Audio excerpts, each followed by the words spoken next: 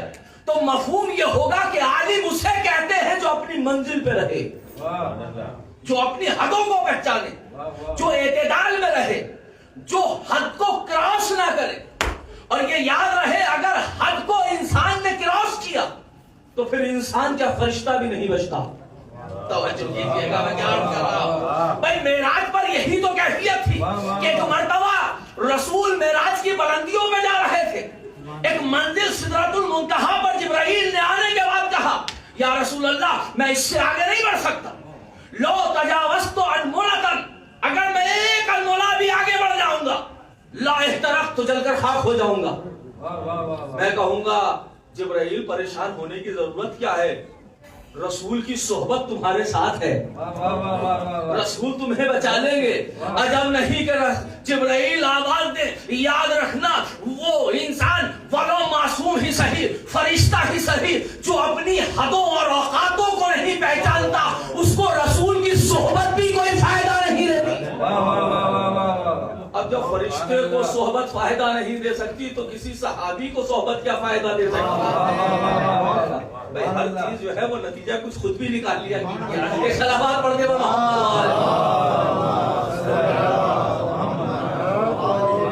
ساری ذمہ داری جو ہے وہ خطیب کے اوپر نہ رکھا کیجیے. تو لہذا لیکن چلیے بہرحال کچھ چیزیں ہیں کہ جس کو بیان کرنے کی ضرورت ہوتی ہے. تو لہذا اب جبرائیل تھے کہ جنہوں نے حد کو پہچانا. یہ حد کو پہچاننا نہیں تھا, یہ حقیقت علم کو رکھنا تھا.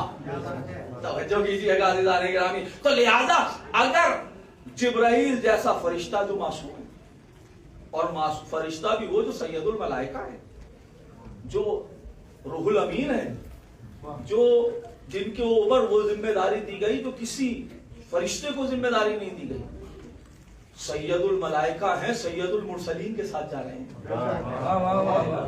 اگر سید الملائکہ سید المرسلین کے ساتھ جائے اور عصمت کے باوجود جو ہے اس کو صحبت فائدہ نہ دے, اگر وہ حد سے کراس کر جائے, تو اگر کوئی بھی صحابی ہو, اگر وہ مسند رسالت میں بیٹھ کر اپنی اوقات نہیں سمجھتا تو اس کی کیفیت وہی ہوگی. دیکھیے یہ حدوں کو پہچاننا ہے. تو علم کسے کہتے ہیں؟ علم اس کو کہتے ہیں کہ جہاں اعتدال پایا جائے, علم اس کو کہتے ہیں جہاں توازن پایا جائے, علم اس کو کہتے ہیں کہ جہاں انسان بیلنس رکھے چیزوں کو. اور میں نے کہا تھا کہ توازن فکر و عمل و اخلاق تینوں چیزیں ہیں. صرف یہ نہیں ہے کہ ذہنی اعتبار سے, اکثر منظر انکل بھی کہتے ہیں پریکٹیکل اپلائیڈ طور سے. دیکھیے یاد رکھیے گا, ایک جملے کو محفوظ کیجئے گا کہ توازن ایک فکری توازن ہوتا ہے. پریکٹس کے طور پر میں بتانا چاہ رہا ہوں کہ کس طریقے سے اپلائی, آج کل کے نوجوان یہاں کہتے ہیں کہ بھئی اس کو اپلائی کیسے کیا جائے, ہم کیسے اس کو اپلائی کریں. یاد رکھیے گا صرف اپلائی عملی اعتبار سے نہیں ہوتا. توجہ کیجئے گا, ورنہ آپ مجھے بتائیے کہ صحیح عقیدہ کیا ہوتا ہے اور غلط عقیدہ کیا ہوتا ہے. صحیح فکر رکھنا بھی ایک صحیح بات ہے. فکر کا صحیح ہونا یہ ہے عقیدہ. اس لیے کہ اگر فکر ہی صحیح نہ ہو تو پھر عمل صحیح کیسے ہو سکتا ہے؟ یہ ممکن نہیں ہے. تو لہذا پہلے فکر کو صحیح کرنا ہے. اگر عقیدہ صحیح ہوگا تو فکر صحیح ہوگی. توجہ کیجیے گا. اگر احکام درست ہوں گے تو عمل صحیح ہوگا. اگر اخلاقیات صحیح ہوں گے تو ملنے اور سلوک کا انداز اچھا ہوگا. توجہ کر رہے ہیں. لہذا تینوں میں بیلنس کا ہونا ضروری ہے. لیکن یہ فطرت انسانی ہے کہ وہ چیزوں میں بیلنس نہیں کرتا. کیوں؟ اس لیے کہ علم نہیں رکھتا. اب آپ کہیں بیلنس کے لیے کیا کرنا چاہیے؟ بھائی بیلنس کے لیے انہیں پڑھو جنہوں نے بیلنس کا طریقہ سکھایا ہے نا. اس لیے کہ بیلنس نام ہے علم کا. تو علم پڑھو, قرآن علم ہے. اس لیے کہ قرآن خود کہہ رہا ہے وَمَنْ حَاجَّكَ فِيهِ مِنْ بَعْدِ جَاءَكَ مِنَ الْعِلْمِ. دیکھو جب تمہارے پاس علم آ چکا ہے تو علم قرآن ہے, قرآن کو پڑھیے, اور اہل علم کو پڑھیے جو وارثان قرآن ہے. وہ آپ کو بیلنس کا طریقہ بتائیں گے کہ بیلنس فکری حوالے سے توازن کیسے ہو، عملی اعتبار سے توازن کیسے ہو، اخلاقیاتی کے اعتبار سے توازن کیسے ہو۔ توحید کے سلسلے سے میں پیش کر چکا کہ کس طریقے سے ایک نظریہ وہ آیا کہ جس نے کہا کوئی خدا نہیں، ایک نظریہ وہ آیا جس نے سب کو خدا مانا، پتھروں کو، ستاروں کو، چاند کو، تو اس کو بیلنس سکھایا گیا۔ لا الہ الا اللہ، جو سب کو خدا مان رہے ہیں ان سے کہو لا الہ، کوئی ان میں سے خدا نہیں ہے جنہیں تم مان رہے ہو۔ کیا بات ہے۔ اور جو کسی کو نہیں مانتے ان بے وقوفوں کو بھی سمجھاؤ الا اللہ، ایک خدا ہے۔ تو یہ بیلنس تھا۔ اسی طرح نبوت کا سلسلہ آیا، عدل کا سلسلہ آیا۔ ایک نے کہا کہ انسان مکمل مختار، ایک نے کہا انسان مکمل مجبور۔ جو اولو العلم تھے انہوں نے کہا لا جبرا ولا تفویض، دیکھو نہ انسان مکمل مجبور ہے نہ مکمل مختار، ولیکن الامر بین الامرین، دو درمیانوں کے درمیان رہنا ہے۔ اور عملی تصویر اہل علم نے ایسے پیش کی کہ ایک قدم اٹھاؤ تو اٹھا لیا، کہا دوسرا قدم اٹھاؤ، کہا نہیں اٹھا سکا۔ امام نے فرمایا اتنے ہی مجبور ہو اور اتنے ہی مختار ہو۔ توجہ کر رہے ہیں؟ تو لہذا اب یہی کیفیت، تو اب بیلنس کون کر رہا ہے؟ علم اور اہل علم، جو انسان کی فکر کو بیلنس کر رہے ہیں۔ اب نبوت کی بات آئی تو وہاں پر بھی یہ کیفیت ہوئی کہ ایک نے کہا کہ نبی کی ضرورت نہیں، اس لیے کہ اگر عقلی بات کہے گا تو عقل تو ہم رکھتے ہی، اور اگر بے وقوفانی گفتگو علیہ باللہ کریں گے تو عقل مند انسان جو ماننے لگا بے وقوفی والی گفتگو، تو لہذا ضرورت نہیں ہے۔ یہ تفصیلات کر پیش کر چکا۔ لہذا اب دوسری طرف وہ آیا، انہوں نے ہر چھوٹے موٹے صاحب کمال اور صاحب علم کو نبی مان لیا۔ حد یہ ہے کہ مسلمہ کذاب جو کذاب تھا وہ جگہ صادق پہ آ گیا ہے نا، مدعی نبوت ہو گیا۔ تو لہذا یہاں بھی بیلنس سمجھایا گیا، یہاں بھی بتایا گیا دیکھو نبی وہ ہوتا ہے، ایک وہ تھے کہ جنہوں نے نبی کو اپنے جیسا کہا، ایک وہ تھے جنہوں نے کہا زلیخا کی سہیلیوں نے ھذا الا ملک کریم، یہ تو کوئی کریم فرشتہ ہے۔ تو بیلنس نہیں رہا۔ قرآن نے آواز دی قل انما انا بشر مثلکم، ان سے کہو کہ جو فرشتہ کہہ رہے ہیں ان سے یہ کہو کہ ہم تم جیسے بشر ہیں، اور جو یہ کہہ رہے ہیں ہم جیسے بشر ان سے کہو یوحا الیہ، اپنی اوقات سمجھو، ہمارے اوپر وحی نازل ہوتی ہے۔ توجہ کر رہے ہیں؟ تو یہ اسلام بیلنس بنا رہا ہے۔ اب عزیزان گرامی، جو انسان نبوت کے سلسلے سے بیلنس میں نہ رہا ہو، جو ضرورت نبوت کو محسوس نہ کرے، تو اسے امامت کی ضرورت کیسے محسوس ہو جائے گی؟ بھائی جو رسول کو نہ مانے، جو میسنجر کو نہ مانے، جو پیغمبر کو نہ مانے، ذرا اس لفظ کو خاص طور سے میں نے کہا، یعنی پیغام لے جانے والا نوجوانوں، اور کیا کیا جائے کہ کبھی کبھی اردو کی بھی شرح کرنی پڑتی ہے، پیغمبر جو پیغام لینے والا ہو، میسنجر، تو لہذا پیغمبر جو پیغام لینے والا، تو جو پیغام لانے والا ہے اسے نہیں مانتا تو جو محافظ پیغام ہے اسے کیسے مان سکتا ہے؟ بھائی جو پیغمبر کو نہیں مانا وہ محافظ کو مان لے گا؟ تو لہذا تو یہاں بھی وہی کیفیت۔ اچھا دیکھیے، یا تو یہ امامت ضروری نہیں تھی کہ امت کے اوپر ساری ذمہ داری تھی، ضروری نہیں تھی۔ ادھر رسول کی آنکھ بند ہوئی تو اتنی ضروری ہو گئی کہ دفن کرنا بھی مناسب نہ سمجھا، فوراً گئے۔ دیکھا آپ نے؟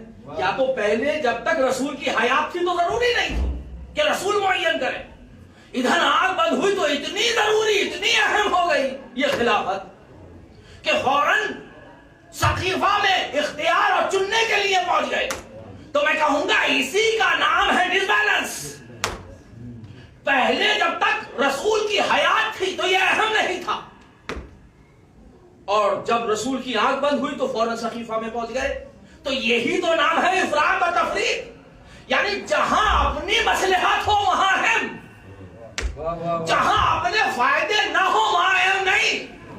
غدیر میں یہی تو سمجھایا گیا تھا کہ خبردار جو آگے گئے ہیں انہیں پیچھے بلاؤ، جو پیچھے رہ گئے ہیں انہیں آگے بلاؤ، یعنی جو آگے جا رہے ہیں ان سے کہو کہ علی خدا نہیں ہے، جو پیچھے رہ گئے ہیں ان کو سمجھایا جا رہا ہے کہ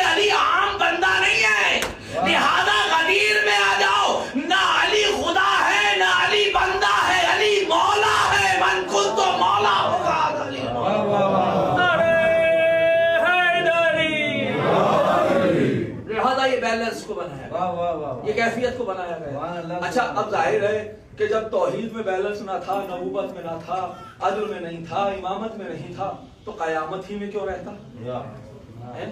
اور یہ بھی قیامت ہے کہ قیامت میں بیلنس نہیں. سبحان اللہ سبحان اللہ. اپنے آپ میں یہ بھی ایک قیامت ہے.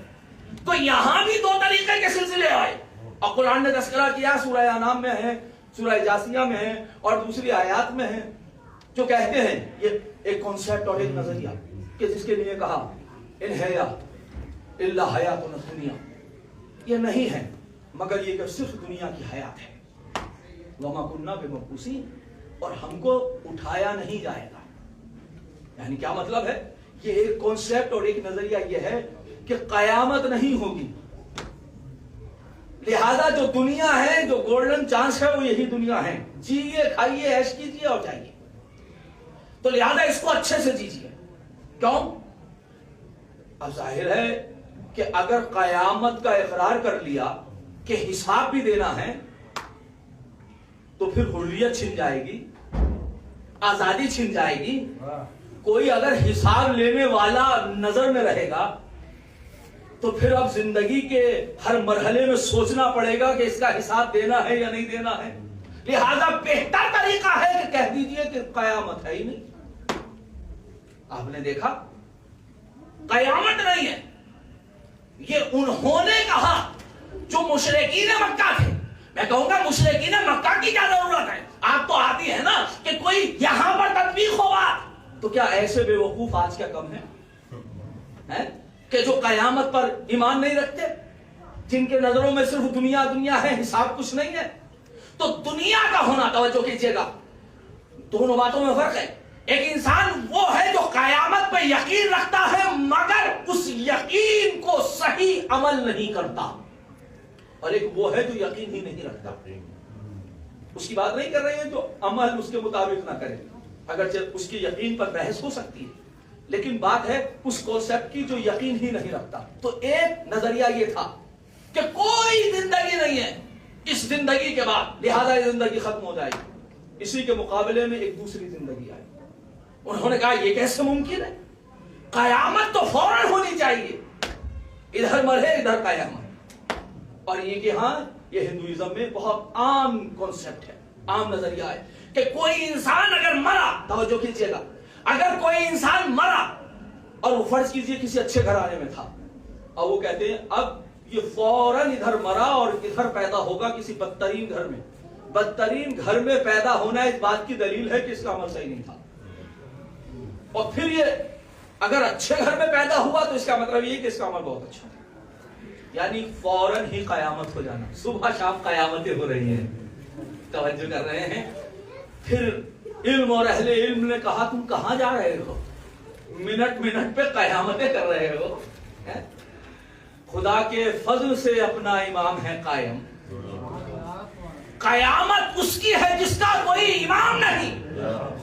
تو یہ جو شعر ہے کہ قیامت اس کی ہے جس کا کوئی امام نہیں، اس کا مطلب یہ نہیں ہے کہ قیامت نہیں ہوگی. اس کا مطلب یہ ہے کہ اگر امام کی پیروی میں رہو گے تو تمہیں قیامت کا کوئی اثر نہیں ہوگا. یہ نہیں ہے کہ قیامت نہیں ہے. تو اب عزیزان گرامی بہت توجہ کیجئے گا، لہذا عقیدے کو درست رکھنا بہت ضروری ہے. اب دیکھیے اسلام نے اس کو بیلنس کیسے کیا. ایک کہہ رہا ہے کوئی خدا نہیں، کوئی جو ہے قیامت نہیں ہے سوائے اس کے، اور ایک کہہ رہا ہے کہ نہیں ادھر مرے فوراً عمل جزا اور فوراً جو ہے وہ اس کی سزا اور جزا مل جائے گی، لہذا قیامت ہو گئی. لیکن اللہ نے اسلام بیلنس بنایا. دیکھو قیامت تو ہے، اس لیے کہ یہ وہ افراد تھے جو قیامت کے منکر تھے کہ تاکہ بے بدعمالیاں کرتے رہیں تو حساب دینے کی ضرورت نہیں. حریت بھی تو چاہیے، آزادی بھی تو چاہیے. اگر سامنے کانسیپٹ ہوگا کہ حساب دینا ہے تو پھر نتیجہ کیا ہوگا؟ گفتگو سخت ہو رہی ہے نا. ایسی گفتگو سخت ہوتی ہیں، توجہ کیجیے گا. اس لیے کہ جہاں مسئلہ حساب کا ہو، ٹیکس کا مسئلہ ہو، کتنے گھبراتے ہیں ہم ٹیکس والوں سے. کیوں؟ اس کی وجہ ہے کیونکہ مسئلہ جب حساب کا آتا ہے، حساب و کتاب کا آتا ہے تو انسان کی شخصیت نکھر جاتی ہے. کہ انسان کس میزان میں ہے. اب اسلام نے بیلنس کیا کہ دیکھو قیامت کو آنا ہے، مگر اس قیامت کے آنے کا ایک وقت معین کیا گیا. توجہ کیجئے گا. اور جب تم اس دنیا سے جا رہے ہو تو ہم تمہارے عقیدے کا حساب لیں گے، عمل کا نہیں. یعنی ادھر انسان قبر میں گیا تو قبر میں جانے کے بعد اس کے عقیدے کا سوال ہے، عمل کا حساب قیامت میں. سبحان اللہ سبحان. بہت توجہ کیجئے گا، بہت اہم بات پیش کر رہا ہوں. یعنی پروردگار کہنا یہ چاہ رہا ہے کہ ہم فوراً قیامت بھی نہیں کرنا چاہتے، اس لیے کہ کم سے کم بشریت کے تقاضوں کے اعتبار سے کچھ غلطیاں کر سکتا ہے، تو کم سے کم عمل کا موقع دے دیا جائے. اور عمل کا موقع دیں گے تو اس کے لیے ایک ذہن میں ایک چیز آئے گی کہ کیوں نہ اپنی نسل کو ایسے پروان چڑھ جاؤں جو میرے لیے کچھ کرے. تو لہذا قبر کے بعد میں ہاتھوں کو جوڑ کر پروردگار سے عرض کروں گا، میرے معبود یہ قبر کا حساب آپ تلقین سنتے رہتے ہیں. قبرستان میں کوئی بھی کوئی انسان جاتا تو 2 بار تلقینیں ہوتی ہیں. ایک بار تو تب ہوتی ہے کہ جب سب ہوتے ہیں، ایک بار جب ہوتی ہے جب بدقسمتی سے مولانا ہی ہوتے ہیں، ہے نا. تو اس تلقین کے جو جملے آپ پڑھیں گے تو اس میں عمل کا نہیں ہے. تمہارا خدا کون ہے؟ قبر کے سوال. تمہارا خدا کون ہے؟ تمہارا نبی کون ہے؟ تمہارا دین کیا ہے؟ تمہارا امام کون ہے؟ توجہ کر رہے ہیں، تمہارا قبلہ کیا ہے؟ موت حق ہے، قیامت برحق ہے. تو سارے سلسلے ہیں عقائد کے. لیکن جب منزل عمل کی آ گئی تو کہا اب عمل کا دفتر کھلے گا قیامت میں. میں نے ہاتھوں کو جوڑا، میں نے کہا پروردگار آدھا یہاں اور آدھا وہاں، آدھا قبر میں اور آدھا بعد قیامت میں، کیوں نہ سارے کا حساب و کتاب یہی ہو جائے، عقیدے کا بھی اور عمل کا بھی. کہا نہیں، عقیدے کا مسئلہ وہ ہے، توجہ کیجئے گا فلسفہ وجہ کیا ہے، کیونکہ عقیدے کا مسئلہ وہ ہے کہ جو ایک عقیدہ دوسرے عقیدے کو ٹرانسفر نہیں ہوتا. توجہ کیجئے گا، عقیدہ لہذا ضروری ہے کہ عقیدے صحیح ہوں. 100 بار لے گئی سرے بازار مفلسی. جناب ہلال لکھنوی شعر سننے کے منتظر کر دیکھیے، میں یہ آپ کی بات کا خیال رکھتے ہوئے شعر پڑھ رہا ہوں. 100 بار لے گئی سرے بازار مفلسی، ہر بار میں نے اپنا عقیدہ بچا لیا. اب آپ شعر بھی ایسے سنیں گے تو پھر کیا بات، کیا پڑھوں پھر. 100 بار لے گئی سرے بازار مفلسی، ہر بار میں نے اپنا عقیدہ بچا لیا. میں نے پڑھی تھی اپنی حفاظت کے واسطے، ناد علی نے سارا علاقہ بچا لیا. تو لہذا عقیدے کو درست رکھنا بہت ضروری ہے. خدا کی قسم عقیدوں کو نہ بیچنا، کسی کی باتوں میں نہ آنا. ضرورت ہے کہ عقیدے میں علم کی پیروی کرو اور اہل علم کی اقتدا میں رہو. آلام و مصائب میں شکایت نہیں کرتے. لیجیے اور سن لیجیے اگر یہ شعر باتیں ہیں. آلام و مصائب میں شکایت نہیں کرتے. اور ظاہر ہے ڈاکٹر قیصر زیدی صاحب بھی مرثیہ کو شاعر ہیں تو آج ان کے اعزاز میں بھی یہ 2-4 مصرے. آلام و مصائب میں شکایت نہیں کرتے. دیکھیں عقیدے کو درست رکھنا بہت ضروری ہے، لیکن عقیدہ وہ نہیں جو ہم نے خود بنایا ہو. جو ہم بناتے ہیں وہ ظنیات والا ہے. ہمیں یقینیات کی طرف جانا ہے، جس میں بلیو ہو، یقین ہو، 100% درست ہو. اور 100% درست وہی کر سکتا ہے جو خود حاسب ہو، جو خود حساب کرنے والا ہے، جس نے نمائندے بھیجے ہیں. تو آلام و مصائب میں شکایت نہیں کرتے. مولا سے دکھاوے کی محبت نہیں کرتے. دکھاوے کی اگر محبت ہے تو پھر وہ عقیدہ نہیں ہے.